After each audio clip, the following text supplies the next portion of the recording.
202. Liberty. Chalcedon Position Paper No. 194, October 1995. Words have often been battlegrounds as different groups have insisted on new meanings and contents. A key word, one which has been a centre of conflict, is liberty. The word liberty comes from the name of the main Roman god of viticulture, Liber. Since all farming depends on the fertility of the soil and animals, fertility cult practices were common to rural and urban areas. Such worship meant the public display of images of sexual organs, the male ones especially. These images were often paraded in carts. In Lavinium, an entire month was given to sexual rites by the people. In some, if not almost all areas, fertility of the fields was, quote, ensured, end quote, by having many couples copulate in the fields. Every kind of sexual practice was usually permitted, if not required. Sexual restraint during such festivals or carnivals was regarded as antisocial because the future of man, quote, required, end quote, the physical invocation of fertility.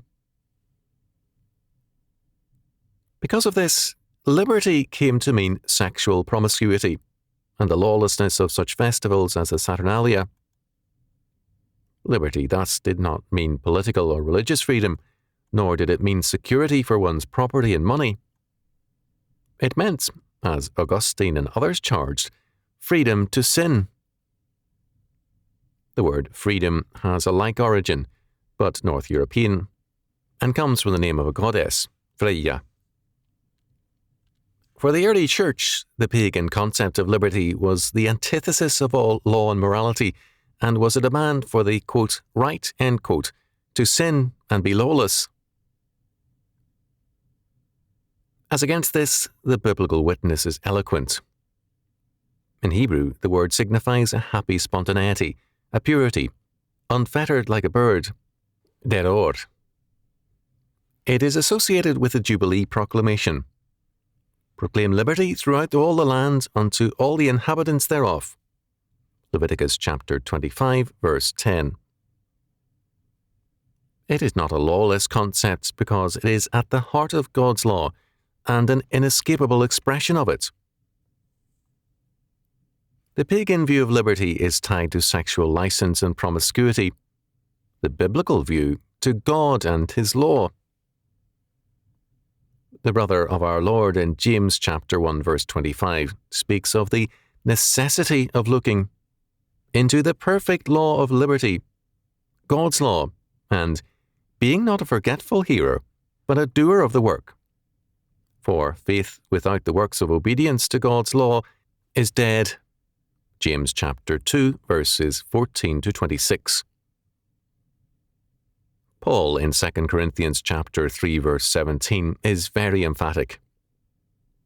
Where the Spirit of the Lord is, there is liberty.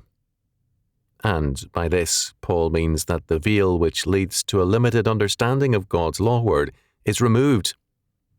2 Corinthians chapter 3 verses 12 to 18. Very clearly, these two doctrines of liberty are totally different things. The pagan view of liberty is lawlessness, beginning with sexual promiscuity, whereas the biblical view sees God's law as our charter of freedom. This is why antinomianism is so evil, so pernicious a doctrine. It sides with the pagans and libertines without realizing it. By their extensive preaching for several generations, the antinomian clergy have helped revive paganism in our midst. One evangelical leader, antinomian to the core, has wondered why, in terms of his own study and conclusion, evangelical young people are so much like the fallen world in their sexual behavior. If he would examine his own preaching, he would understand why. Ideas do have consequences. The rites for Liber and other fertility cult gods and goddesses began as once-a-year festivals. But, logically, in time, they became more frequent. especially the cults of Cybele, Magna Mater, Gaia, and the like. The goddess cults became the most extreme in this regard. In fact, because their fertility cults were lawless in God's sight, their end was logically death. The cults became suicidal and murderous. With the priests in such groups, self-castration became the supreme sacrifice. It was usually performed during a religious ecstasy, accompanied by intense dancing, with the consequences painfully felt in the cold light of the next morning. We live today in a civilization which globally has returned to the pagan doctrines of liberty. It has abandoned the biblical doctrine of liberty and is therefore losing its freedoms in the spheres of education, property, politics, religion, and more, but it believes itself to be free because it is licentious.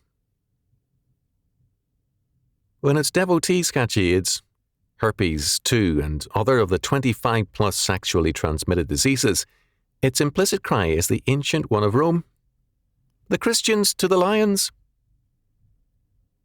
It was an ugly battle, but it was neither the pagans nor the lions who won, but the Christians. The battle today is again a bitter one, but the pagans are again losing.